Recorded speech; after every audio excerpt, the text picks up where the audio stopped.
Então eu só quero que as pessoas olhem isso, o samba, como uma profissão, sabe? Como um trabalho. Isso é um trabalho pra gente. Isso a gente não tá brincando. A gente tá trabalhando. Sambar é trabalhar. Mas eu ia fazer uma pergunta que é de caráter também pessoal, mas eu acho que fala um pouco dessa realidade, da necessidade de suporte financeiro e de fomento direto para essa área cultural tão importante. Ser uma rainha de bateria requer um investimento muito alto, né, Bianca? Opa, demais. Não estou falando só investimento Sim. pessoal, da dedicação, mas obviamente para você se manter, né, bela e representando a altura escola, você tem que estar ali o tempo todo investindo também em você, que é um investimento na escola. Eu fico imaginando o custo que deve ser para ser uma rainha de bateria, né? Muito, meu Deus. Na verdade, as pessoas não entendem que nós somos atletas, né? E como atletas, a gente precisa ser cuidado como atletas. Então, sim. Algumas coisas a gente consegue fazer parceria, mas o que me intriga muito, o que me deixa ainda bem chateada, são as grandes marcas que não fecham com a gente. Caramba. Né? Então, assim, é o que eu falo. Eu não quero nada de ninguém, eu quero trabalhar. Então, se eu tô ali num lugar, né, de maior visibilidade que tem, né, nesse período do carnaval, no período do carnaval, a gente quer fazer parte da grande marca também, né? A gente quer ser uma garota propaganda, a gente quer ter esse retorno, porque agora é a nossa hora. Né? Depois não, mas agora é o nosso momento. Então, e isso se estende a outras, tá? Também. Não só a Bianca, mas outras rainhas, como a Evelyn, como a Maiara. A gente faz coisas, mas é muito pequeno, sabe? Não sustenta, não dá pra gente comprar uma casa, um carro, né? Claro, a gente tem outras maneiras, a gente dá aula, a gente faz workshop, a gente tem outras maneiras de sobrevivência da arte, mas a gente não consegue ser a cara do carnaval. Né? Então, como pode nós, que somos a mensageiro, o Exu, a beleza, o encanto, a força da mulher, né, que representa tudo isso, uma rainha de bateria, não ser a cara do carnaval? Né? Então, quando as pessoas vão procurar saber o que é o carnaval? O carnaval são as pessoas que nem fazem parte do carnaval. Né? Então, é uma coisa que me incomoda muito. Eu sempre sou muito polêmica. Hoje eu não estou muito polêmica. Eu fiz um podcast aí que eu dancei nesse dia. Eu estava sóbria, mas parece que eu tinha bebido, mas eu falei, por quê? Não quer saber, porque certo, é uma felicidade. Tem que falar. É muito difícil, né? A gente quer também esse carinho, esse cuidado, né? A gente quer fazer parte também. Então, assim, a gente quer só representar aquilo que a gente faz, que é o carnaval. A gente não quer nada além disso. É resistência. Sim. Porque não é só dar o espaço, né? Você também tem uma remuneração financeira para a pessoa conseguir se manter, né? E aí, para a gente poder também imaginar, o que seria isso, né? Às vezes, se fecha uma marca lá de cerveja, né? E aí, nas escolas de samba, tem lá a marca de cerveja lá, o outdoor e tal. Por que não coloca lá a rainha de bateria, a musa, a passista, né? Ali como destaque, né, daquele comercial, daquela propaganda. Porque quando você tem um camarote, né, na Sapucaí, você vai chamar outras pessoas, né, e não vai chamar, né, de novo, as passistas, musas, rainha de bateria, né, a gente tem sempre o convite, mas o convite é sempre de graça, né? É sempre pra comer. E aí sempre quem ganha dinheiro são as celebridades que já estão com dinheiro. Né? Então é muito difícil isso. Eu não sabia disso. É uma crítica que a gente faz também, né? Tipo assim, a gente quer estar ali, a gente quer ser a cara desses camarotes, a gente quer trabalhar de alguma maneira, a gente... Porque, por exemplo, quando você vira rainha, uma coisa que é muito engraçada, né? Quando você é passista, você tem muito trabalho, né? E quando você vira rainha, isso diminui muito. Caramba. Muito, diminui muito. Contraditório. Uma, porque você não tem como mais você fazer... shows pequenos, né, que a gente faz, casamento, enfim. Então, isso a gente não consegue fazer mais. Então, já diminui. Então, você imagina, você está acostumada a fazer a semana toda ter show, ganhar seu dinheiro. E aí você faz um ou outro, um mês, viagem, enfim. Então, assim, já diminui muito, né? Então, o que a gente quer é que essas marcas realmente olhem, né? Olhem a Avon esse ano fez um trabalho legal que foi chamar as rainhas, né, para falar do batom. Sim. E querendo ou não, já dá uma ajuda pra gente, né? Já é uma ajuda. E é isso, a gente só quer trabalhar, representar essas grandes marcas no carnaval, no período do carnaval, que é o que a gente faz. Nós somos o carnaval. Chegar e falar mesmo, porque a gente não sabe, tem que esse estigma de sambista, né, que o Rafael estava falando, porque assim, ainda existe. Eu fui padrinho de um casamento, aí na época eu contratei a Tabajara do Samba para tocar nesse casamento. E aí, chegando lá, eles vão para uma área reservada, né, para os noivos, era surpresa, os noivos não verem, e aí o pessoal do buffet queria dar água, servir só água para eles. Aí eu falei, não, eles são artistas. Se viesse o Belo aqui, sei lá, Roberto Carlos, você dá água para Roberto Carlos? Aí vê como é que é sambista, roda de samba, ele quer dar um prato de comida. Mesma coisa para Bianca, para rainha de bateria. Vem aqui no camarote, você vai poder comer e beber à vontade. Mas a gente já faz isso em qualquer lugar, em casa. A gente faz em casa. Em casa eu vejo. E faço muito assim, bem, por sinal. É esse estigma do sambista que ainda existe hoje, mas hoje tem uma outra, uma outra cara, né? Mas continua sendo do prato de comida, né? Eles não, na verdade, as pessoas não conseguem ver o sambista como artista. Isso é muito complicado.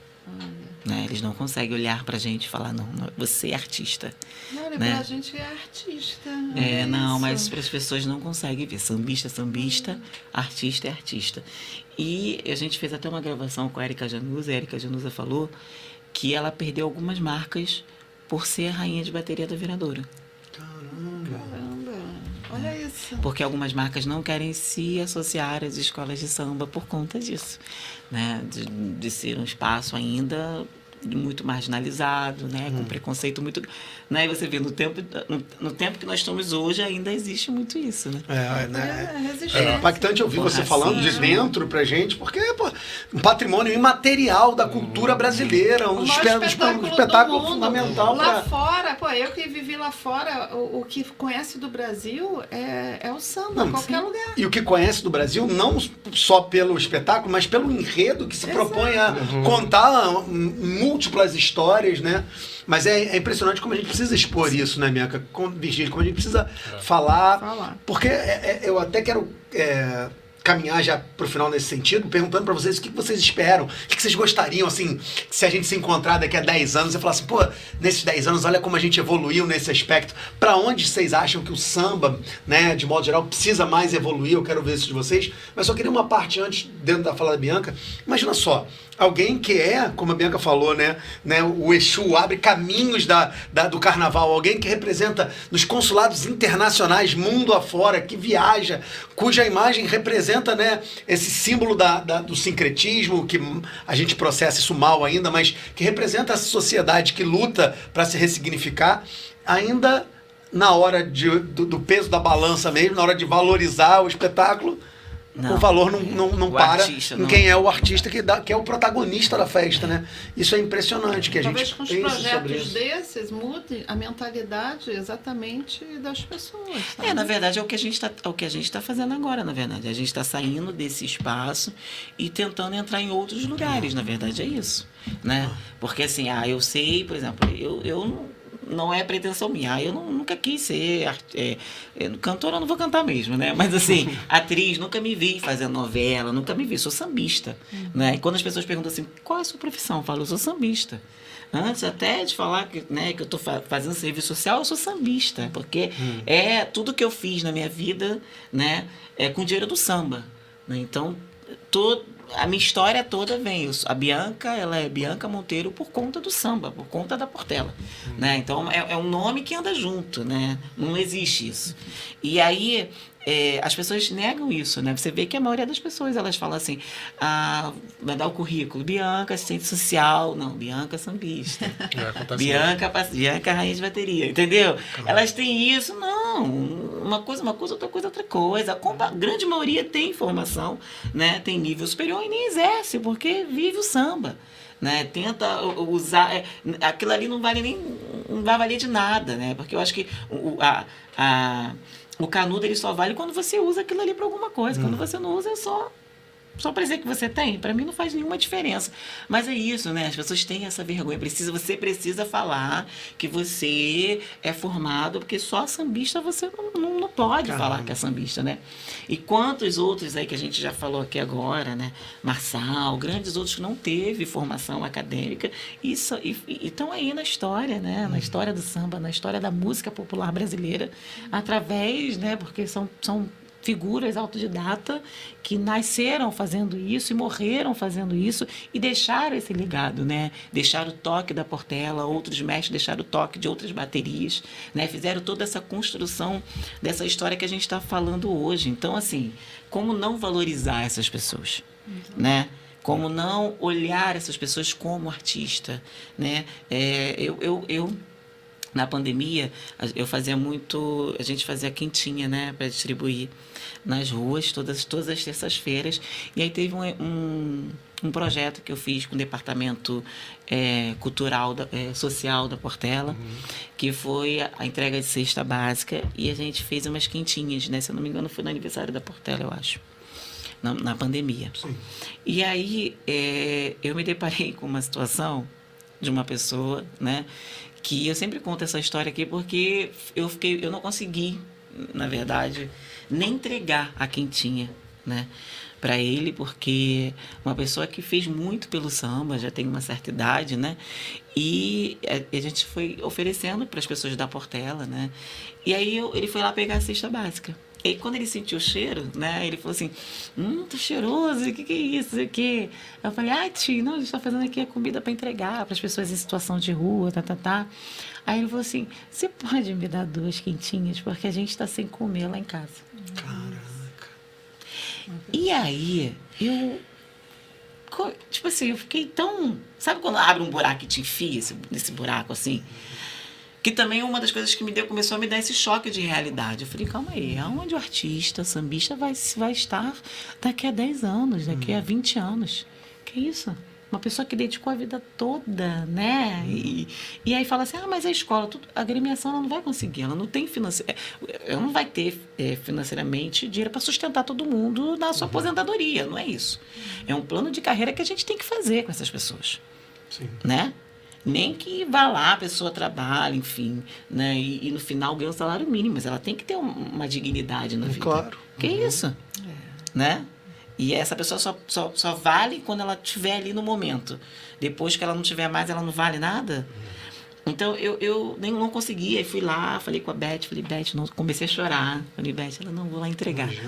E eu não consegui. Aquilo ali me deu um soco assim no estômago. Sim, e eu falei assim, gente...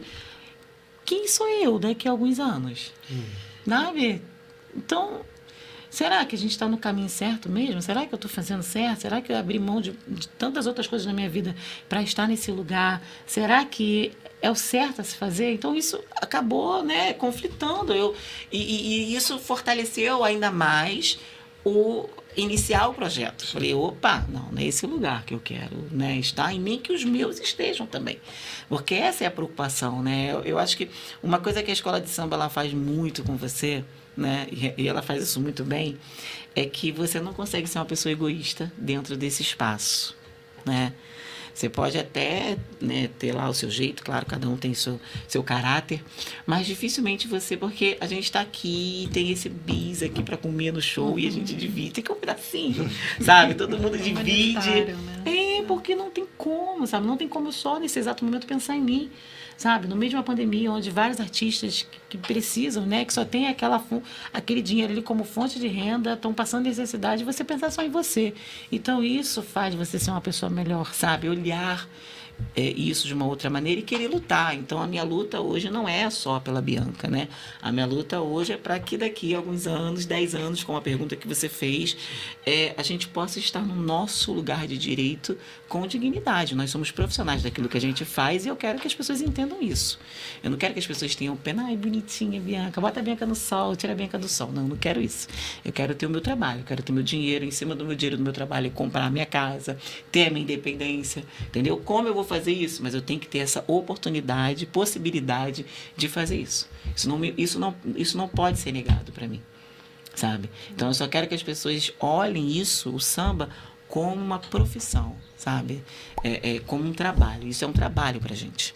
Isso a gente não tá brincando. A gente tá trabalhando. Sambar é trabalhar. Sambar é militar. Sambar é colocar o meu corpo ali. Opa, tô aqui. Resistência. É resistência. Né? É isso. E aí, gostou desse corte? Que tal assistir o episódio inteiro? Continue conosco. Assista outros episódios e acompanhe nossas redes. Papo de Subúrbio. Espalha pra geral. Vem!